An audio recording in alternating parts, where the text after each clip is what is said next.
装好的钢琴反复敲敲打打，每分钟750次，要打满15分钟，测试音质是否稳定。前一端员工以人力一个个琴键组装检测，组装之后，你要在那个精确度方面要给它控制。其实最重要在于整条，对不对？整条还有调音，这个里面很多东西都不是说因为机械化之后你就能够取代。严格品管是保留台湾生产线、建立品牌质量的关键。所以我现在看到这是待会儿要出货，对，还是要做再次的检测，对不对？在外观上面还有内装上面再做最后的检查。还有音准嘛，我刚刚看再调一次。对。品质用品质如何？懂眼懂后，当然很好。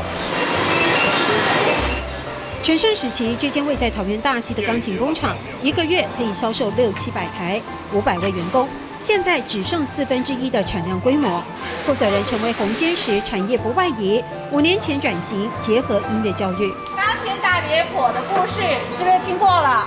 听过。哦，好，那钢琴怎么组合的？好，我们下来。很多音乐老师啊，他平常面对的钢琴都是包的跟粽子一样的那个钢琴，他从来也没有看过说钢琴拆出来里面到底长得什么样子。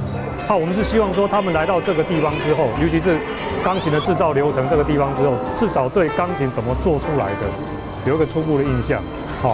很多小朋友就是有了这个印象之后回去他会很认真的弹钢琴。